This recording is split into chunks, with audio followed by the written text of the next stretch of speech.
ஓம் சாந்தி 15/8/2024 காலை முரளி பாப்தாதா மதுபன். இனிமையான குழந்தைகளே, உங்களுக்கு உண்மையான சுதந்திரம் கொடுப்பதற்காக, யமதூதுவர்களின் தண்டனைகளிலிருந்து விடுவிப்பதற்காக, ராவணனின் அடிமைத்தனத்திலிருந்து விடுவிப்பதற்காக தந்தை வந்திருக்கின்றார். கேள்வி: தந்தை மற்றும் குழந்தைகளாகிய நீங்கள் புரிய வைப்பதில் முக்கிய வித்தியாசம் என்ன இருக்கிறது? பதில்: தந்தை புரிய வைக்கின்ற பொழுது இனிமையான குழந்தைகளே என்று கூறி புரிய வைக்கின்றார். இதன் மூலம் தந்தையின் விஷயங்கள் அம்பு போன்று பதிகிறது. குழந்தைகளாகிய நீங்கள் சகோதரர்களாகிய தங்களுக்குள் புரிய வைக்கின்ற பொழுது இனிமையான குழந்தைகளே என்று கூற முடியாது. தந்தை பெரியவராக இருக்கின்றார். அதனால்தான் அவரது விஷயங்கள் தாக்கத்தை ஏற்படுத்துகிறது. அவர் குழந்தைகளுக்கு உணர வைக்கின்றார். குழந்தைகளே, உங்களுக்கு வெட்கமாக இல்லையா? நீங்கள் பதித்தமாகிவிட்டீர்கள். இப்பொழுது பாவனமாக ஆகுங்கள். ஓம் சாந்தி. எல்லையற்ற ஆன்மீக தந்தை எல்லையற்ற ஆன்மீக குழந்தைகளுக்கு வந்து புரிய வைக்கின்றார் என்பதை எல்லையற்ற தந்தை மற்றும் எல்லையற்ற குழந்தைகள் மட்டுமே அறிவர். வேற யாரும் எல்லையற்ற தந்தையையும் அறியவில்லை, தன்னை எல்லையற்ற குழந்தை என்று ஏற்றுக்கொள்வதும் இல்லை. பிரம்மாவின் வாய் வழி வம்சத்தினர்கள் மட்டுமே அறிவார்கள் மற்றும் ஏற்றுக்கொள்வார்கள். வேற யாரும் ஏற்றுக்கொள்ள முடியாது. பிரம்மாவும் கண்டிப்பாக தேவை. அவரைதான் ஆதிதேவன் என்று கூறுகிறோம். அவரிடத்தில்தான் தந்தை பிரவேசம் ஆகின்றார். தந்தை வந்து என்ன செய்கின்றார்? பாவனம் ஆக வேண்டும் என்று கூறுகின்றார். தந்தையின் ஸ்ரீமத்து என்னவெனில், தன்னை ஆத்மா என்று நிச்சயம் செய்யுங்கள். குழந்தைகளுக்கு ஆத்மாவின் அறிமுகம் கொடுத்திருக்கின்றார். ஆத்மா நெற்றியின் நடுவில் வாசம் செய்கிறது. ஆத்மா அழிவற்றது. இதன் சிம்மாசனம் இந்த அழியக்கூடிய சரீரமாகும் என்று பாபா புரிய வைத்திருக்கின்றார். ஆத்மாக்களாகிய நாம் அனைவரும் நமக்குள் சகோதரர்களாக இருக்கிறோம். ஒரு தந்தையின் குழந்தைகளாகவே இருக்கிறோம் என்ற விஷயத்தை நீங்கள் அறிவீர்கள். ஈஸ்வரன் சர்வ வியாபி என்று கூறுவதும் தவறாகும். நீங்கள் நல்ல முறையில் புரிய வைக்கிறீர்கள். ஒவ்வொரு இடத்திலும் 5 விகாரங்கள் பிரவேசம் ஆகியிருக்கிறது என்று நல்ல முறையில் புரிய வைக்கின்ற பொழுது இவர்கள் சரியாகத்தான் கூறுகின்றனர் என்று நினைக்கின்றனர். நாம் சகோதரர்கள் எனில் அவசியம் தந்தையிடமிருந்து ஆஸ்தி அடைய வேண்டும். ஆனால் இங்கிருந்து வெளியில் சென்றதும் மாயையின் புயல்களில் சென்று விடுகின்றனர். மிக சிலரே நிலைத்து நிற்கின்றனர். அனைத்து இடங்களிலும் இந்த நிலை ஏற்படுகிறது. சிலர் சிறிது நன்றாக புரிகின்றனர் எனில் அதிகம் புரிந்து கொள்வதற்கு முயற்சி செய்கின்றனர். இப்பொழுது நீங்கள் அனைவருக்கும் புரிய வைக்க முடியும். ஒருவேளை யாராவது அதிக கவனம் செலுத்தவில்லை என்றால் இவர் பழைய பக்தன் கிடையாது என்று கூறுவீர்கள். இந்த விஷயங்களை புரிந்து கொள்பவர்கள்தான் புரிந்து கொள்வர். யாராவது புரிந்து கொள்ளவில்லை எனில் பிறகு புரிய வைக்கவும் முடியாது. உங்களிலும் வரிசை கிரமம் இருக்கிறது. யாராவது நல்ல மனிதராக இருந்தால் அவருக்கு புரிய வைப்பதற்கு அதற்கு தகுந்தாற் போன்று நல்லவர்கள் அனுப்பப்படுகின்றன. நன்றாக புரிந்து கொள்ள வேண்டும். பெரிய மனிதர்கள் அந்த அளவிற்கு விரைவாக புரிந்து கொள்ள மாட்டார்கள் என்பதையும் அறிவீர்கள். ஆம், இவர்கள் புரிய வைப்பது நன்றாக இருக்கிறது என்று கருத்து கூறுகின்றனர். தந்தையின் அறிமுகத்தை முழுவதுமாக கொடுக்கிறீர்கள். ஆனால் அவர்களுக்கு நேரம் எங்கு இருக்கிறது? எல்லையற்ற தந்தையை நினைவு செய்தால் விக்கிரமங்கள் அழிந்துவிடும் என்று நீங்கள் கூறுகிறீர்கள். தந்தை இப்பொழுது நேரடியாக ஆத்மாக்களாகிய நம்மிடம் உரையாடி கொண்டு இருக்கின்றார் என்பதை இப்பொழுது நீங்கள் புரிந்து கொண்டீர்கள். நேரடியாக கேட்பதின் மூலம் அம்பு மிக நன்றாக பதிகிறது. அவர்கள் பிரம்மா குமாரி மூலமாக கேட்கின்றனர். இங்கு பரமபிதா பரமாத்மா பிரம்மாவின் மூலம் நேரடியாக புரிய வைக்கின்றார். குழந்தைகளே, நீங்கள் தந்தை கூறுவதை ஏற்றுக்கொள்ள மாட்டீர்களா? நீங்கள் அனைவரும் யாருக்கும் இவ்வாறு கூற முடியாது அல்லவா? அங்கு தந்தை கிடையாது. இங்கு தந்தை அமர்ந்திருக்கின்றார். தந்தை உரையாடி கொண்டு இருக்கின்றார். குழந்தைகளே, நீங்கள் தந்தை கூறுவதை கேட்க மாட்டீர்களா? அஞ்ஞான காலத்திலும் தந்தை புரிய வைப்பதற்கும் சகோதரன் புரிய வைப்பதற்கும் வித்தியாசம் இருக்கும். தந்தையின் பிரபாவம் ஏற்படும் அளவிற்கு சகோதரன் கூறுவது ஏற்படாது. ஏனெனில் தந்தை பெரியவரல்லவா, ஆக பயம் இருக்கும். உங்களுக்கும் தந்தை புரிய வைக்கின்றார். உங்களது தந்தையாகிய என்னை நினைவு செய்யுங்கள். என்னை அடிக்கடி மறந்து போவதற்கு உங்களுக்கு வெட்கமாக இல்லையா? தந்தை நேரடியாக கூறுகின்றார் எனில் அதன் பிரபாவம் உடனேயே ஏற்பட்டு விடுகிறது. தந்தை கூறுவதை ஏற்றுக்கொள்ள மாட்டீர்களா? எல்லையற்ற தந்தை கூறுகின்றார், இந்த பிறப்பில் நிர்விகாரிகளாக ஆகின்ற பொழுது 21 பிறவிகளுக்கு நிர்விகாரிகளாக தூய்மையான உலகிற்கு எஜமானர்களாக ஆவீர்கள். இதை ஏற்றுக்கொள்ள மாட்டீர்களா? தந்தை கூறுவது அம்பு போன்று ஆழமாக பதிகிறது. வித்தியாசம் இருக்கத்தான் செய்யும். சதா புதியவர்களிடம் தந்தை சந்தித்து கொண்டே இருப்பார் என்பது கிடையாது. தலைகீழான கேள்விகளை கேட்கின்றார். புத்தியில் அமர்வது கிடையாது. ஏனெனில் இது முற்றிலும் புதிய விஷயமாகும். கீதையில் கிருஷ்ணனின் பெயரை எழுதிவிட்டனர். அவரோ இருக்கவே முடியாது. இப்பொழுது நாடகப்படி உங்களது புத்தியில் வந்திருக்கிறது. நாம் பாபாவிடம் செல்ல வேண்டும், நேரடியாக முரளி கேட்க வேண்டும் என்று குழந்தைகளாகிய நீங்கள் ஓடி வருகிறீர்கள். அங்கு சகோதரர்களின் மூலம் கேட்டீர்கள். இப்பொழுது பாபாவிடம் கேட்க வேண்டும். தந்தை கூறுவது பாதிப்பை ஏற்படுத்துகிறது. குழந்தைகளே குழந்தைகளே என பேசுகின்றார். குழந்தைகளே, உங்களுக்கு வெட்கமாக இல்லையா? தந்தையை நினைவு செய்வதே கிடையாது. தந்தையிடத்தில் உங்களுக்கு அன்பு இல்லையா? எவ்வளவு நினைவு செய்கிறீர்கள்? பாபா 1 மணி நேரம் நிரந்தரமாக நினைவு செய்தால் உங்களது பாவங்கள் அழிந்துவிடும். பல பிறவிகளின் பாவங்கள் தலை மீது உள்ளது. நீங்கள் தந்தையை எவ்வளவு நிந்தனை செய்தீர்கள் என்று தந்தை எதிரில் வந்து புரிய வைக்கின்றார். உங்கள் மீது வழக்கு போட வேண்டும். செய்தித்தாளில் யாரை பற்றியோ நிந்தித்து எழுதினால் அவர் மீது வழக்கு தொடுப்பீர்கள் அல்லவா? நீங்கள் என்ன செய்தீர்கள் என்று தந்தை இப்பொழுது நினைவுபடுத்துகின்றார்.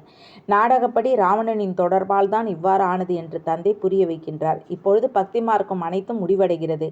கடந்து போய்விட்டது. இடையில் யாரும் தடுத்து நிறுத்துபவர்கள் கிடையாது. நாளுக்கு நாள் கீழே இறங்கி இறங்கி தமோ பிரதான புத்தி அதிகரித்து முட்டாளாகிவிட்டீர்கள். யாருக்கு பூஜை செய்கின்றார்களோ அவரை கல்லில் முள்ளில் இருப்பதாக கூறிவிட்டனர். இதுதான் எல்லையில்லாத புத்தியற்ற நிலை என்று கூறப்படுகிறது. எல்லையற்ற குழந்தைகளிடம் எல்லையில்லாத புத்தி அற்ற நிலை இருக்கிறது. ஒருபுறம் சிவபாபாவை பூஜை செய்கின்றனர், மறுபுறம் அந்த தந்தையே சர்வ வியாபி என்று கூறுகின்றனர். இப்பொழுது உங்களுக்கு நினைவு வந்துவிட்டது. தந்தையை நிந்திக்கும் அளவிற்கு புத்தியற்றவர்களாக இருந்துவிட்டோம். இப்பொழுது பிச்சைக்கார நிலையிலிருந்து இளவரசர் ஆவதற்கான முயற்சி செய்து கொண்டிருக்கிறோம் என்பதை இப்பொழுது குழந்தைகளாகி நீங்கள் புரிந்திருக்கிறீர்கள். நீங்கள் கிருஷ்ணர் சத்தியுகத்தின் இளவரசர் ஆவார். அவருக்கு 16,108 ராணிகள் இருந்தன, குழந்தைகள் இருந்தன என்று கூறிவிட்டனர். இப்பொழுது உங்களுக்கு வெட்கம் வருகிறது. யாராவது பாவம் செய்கின்றார்கள் எனில் பகவான் முன் சென்று காதை பிடித்து கொண்டு, ஹே பகவானே, மிகப்பெரிய தவறு ஏற்பட்டுவிட்டது, கருணை காட்டுங்கள், மன்னியுங்கள் என்று கூறுவார்.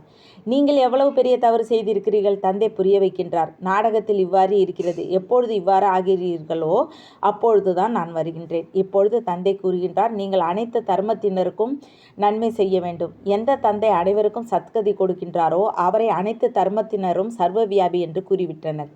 இதை எங்கிருந்து கற்றுக்கொண்டனர்? பகவானின் மகா வாக்கியம், நான் சர்வ வியாபி அல்ல. உங்களுடைய காரணத்தினால் மற்றவர்களின் நிலையும் இவ்வாறு ஆகிவிட்டது. ஹே பதித்த பாவனனே என்று அழைக்கின்றனர். ஆனால் புரிந்து கொள்வது கிடையாது. நாம் முதலில் வீட்டிலிருந்து வந்தபொழுது பதித்தமாக இருந்தோமா என்ன? தேக அபிமானத்தின் காரணத்தினால் தான் பதித்தமாகிவிட்டோம். எந்த தர்மத்தை சார்ந்தவர்கள் வந்தாலும் அவர்கள் இடத்தில் பரமபிதா பரமாத்மாவின் அறிமுகம் உங்களிடம் இருக்கிறதா? அவர் யார், எங்கு வசிக்கின்றார் என்று கேட்டால் மேலிருந்து என்று கூறுவார்கள், அல்லது சர்வவியாபி என்று கூறிவிடுவார்கள். உங்களது கவனிப்பு முழு உலகையும் சரிவிற்கு வழிவகுத்து விடுகிறது என்று தந்தை கூறுகின்றார். நீங்கள் நிமித்தமாக இருக்கிறீர்கள். அனைவருக்கும் புரிய வைக்க வேண்டும். நாடகப்படி ஏற்பட்டாலும் கூட பதித்தமாக ஆகிவிட்டீர்கள் அல்லவா? அனைவரும் பாவ ஆத்மாக்களாக இருக்கிறீர்கள். இப்பொழுது புண்ணிய ஆத்மா ஆவதற்காக அழைக்கிறீர்கள். அனைத்து தர்ம ஆத்மாக்களும் முக்தி தாம வீட்டிற்கு செல்ல வேண்டும். அங்கு தூய்மையாக இருப்பீர்கள். இதுவும் நாடகத்தில் அமைந்துள்ளது. இதை தந்தை வந்து புரிய வைக்கின்றார்.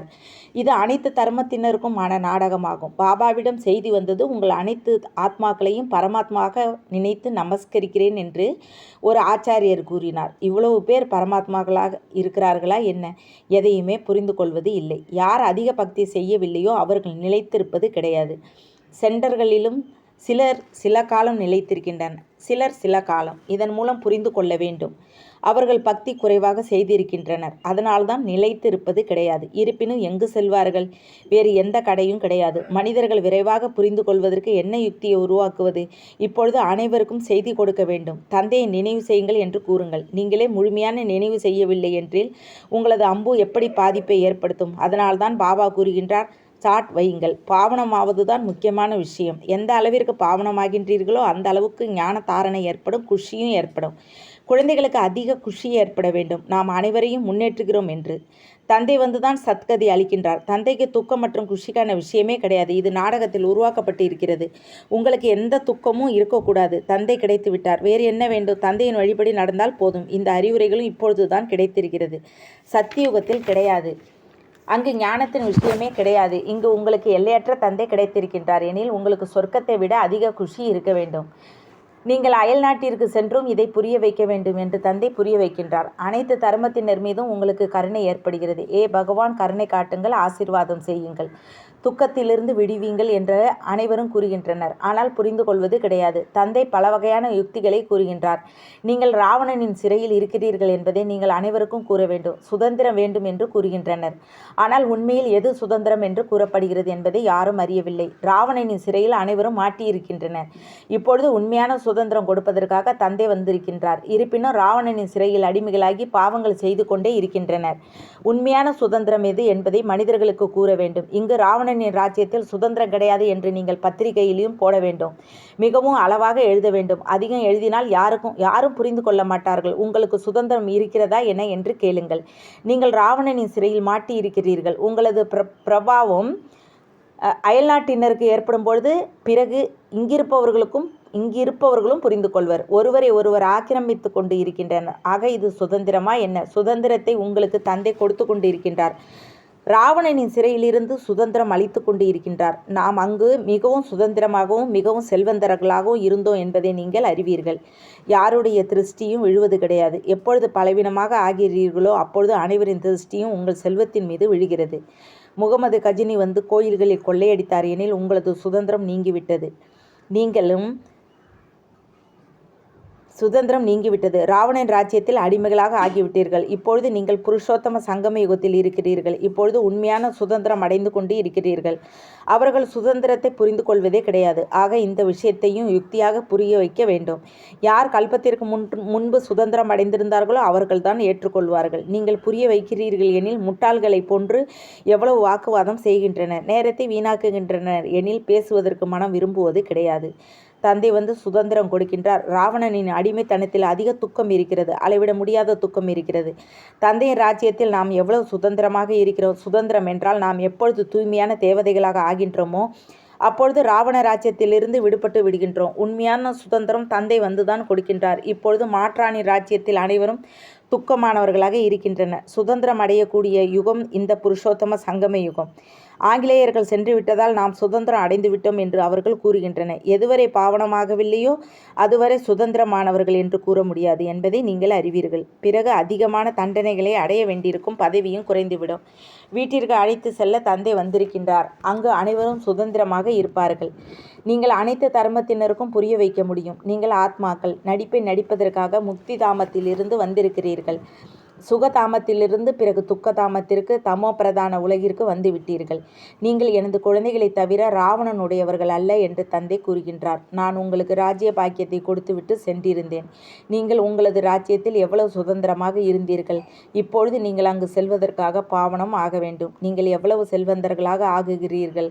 அங்கு செல்வதற்கான கவலையே இருக்காது. ஏழைகளாக இருந்தாலும் கூட செல்வத்திற்கான கவலை இருக்காது. குஷி இருக்கும். கவலை இங்குதான் ஏற்படுகிறது. மற்றபடி ராஜ்யத்தில் வரிசை கிரமமான பதவி இருக்கும். சூரிய வம்சி ராஜாக்களை போன்று அனைவரும் ஆக முடியாது. எந்த அளவிற்கு முயற்சியோ அந்த அளவிற்கு பதவி. நீங்கள் அனைத்து தர்மத்தினருக்கும் சேவை செய்யக்கூடியவர்கள். அயல் நாட்டினர்களுக்கும் புரிய வைக்க வேண்டும். நீங்கள் அனைவரும் சகோதரர்கள் அல்லவா? அனைவரும் சாந்தி தாமத்தில் இருந்தீர்கள். இப்பொழுது ராவண ராஜ்யத்தில் இருக்கின்றனர். இப்பொழுது வீட்டிற்கு செல்வதற்கான வழி கூறுகின்றோம். தன்னை ஆத்துமா என்று உணர்ந்து என்னை நினைவு செய்யுங்கள். பகவான் அனைவரையும் விடுவிக்கின்றார் என்று கூறுகின்றனர். ஆனால் எவ்வாறு விடுவிக்கின்றார் என்பது தெரிந்து கொள்ளவில்லை. குழந்தைகள் சில நேரங்களில் குழப்பம் அடையும் பொழுது பாபா எங்களை விடுவித்து தங்களது வீட்டிற்கு அழைத்து செல்லுங்கள் என்று கூறுகின்றனர். அதாவது பனிமூட்டத்தில் வழி தெரியாத காட்டில் குழப்பமடைந்தது போன்று வழி தெரிவது கிடையாது. பிறகு விடுவிப்பர் கிடைக்கும் பொழுது வழி கூறுகின்றனர். எல்லையற்ற தந்தைக்கும் கூறுகின்றோம், பாபா எங்களை விடுவீங்கள். நீங்கள் முன்னால் செல்லுங்கள், நாங்கள் உங்கள் பின்னால் வருகிறோம். தந்தையை தவிர வேற யாரும் வழி கூற முடியாது. எவ்வளவு சாஸ்திரங்கள் படித்தோம். தீர்த்த யாத்திரைகளை ஏமாற்றம் அடைந்து வந்தோம். ஆனால் பகவானை அறியவில்லை எனும் பொழுது பிறகு எங்கு சென்று தேடுவர்? சர்வ வியாபி எனில் பிறகு எப்படி சந்திப்பர்? எவ்வளவு அஞ்ஞான இருளில் இருக்கின்றன. அனைவருக்கும் சத்கதி கொடுக்கும் வள்ளல் ஒரே ஒரு தந்தை. அவர் வந்துதான் குழந்தைகளாகிய உங்களை அஞ்ஞான இருளிலிருந்து விடுவிக்கின்றார். நல்லது. இனிமேலும் இனிமையான தேடி கண்டெடுக்கப்பட்ட செல்ல குழந்தைகளுக்கு தாய் தந்தையுமான பாப்தாதாவின் அன்பு நினைவுகள் மற்றும் காலை வணக்கம். ஆன்மீக குழந்தைகளுக்கு ஆன்மீக தந்தை நமஸ்தே. ஆன்மீக தந்தைக்கு ஆன்மீக குழந்தைகள் அன்பு நினைவுகள் மற்றும் நமஸ்தே. தாரணைக்கான முக்கிய சாரம் 1. ஒரு தந்தை கிடைத்துவிட்டார். ஆகையால் எந்த விஷயத்தை பற்றியும் கவலைப்படக்கூடாது. அவரது வழிபடி நடந்து எல்லையற்ற புத்திசாலியாகி குழியாக அனைவரையும் முன்னேற்றுவதற்கு நிமித்தமாக ஆக வேண்டும். 2. யமதூதுவரின் தண்டனையிலிருந்து விடுபடுவதற்கு அல்லது உண்மையான சுதந்திரம் அடைவதற்கு அவசியம் பாவனமாக ஆக வேண்டும். வருமானத்திற்கு ஆதாரம் ஞானம். இதை தாரணை செய்து செல்வந்தர்களாக ஆக வேண்டும்.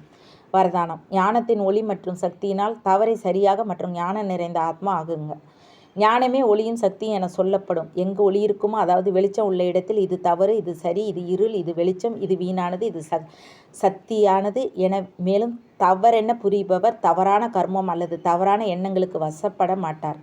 ஞானி ஆத்மா என்றாலே புத்திசாலி, ஞானமே வடிவமானவர், இப்படி நடந்திருக்க வேண்டும் என்பதை கூறாமல் இருப்பார். ஆனால் அவரிடம் தவறையும் சரியென மாற்றிவிடும் சக்தி இருக்கும். ஸ்லோகன்: எவர் ஒருவர் எப்போதும் தனக்கும் பிறருக்கும் நன்மையை விரும்புபவராக நல்ல சிந்தனையாளரோ அவர்தான் வீண் சிந்தனையிலிருந்து விடுபட்டு இருப்பர். ஓம் சாந்தி. தேங்க்ஸ் பாபா.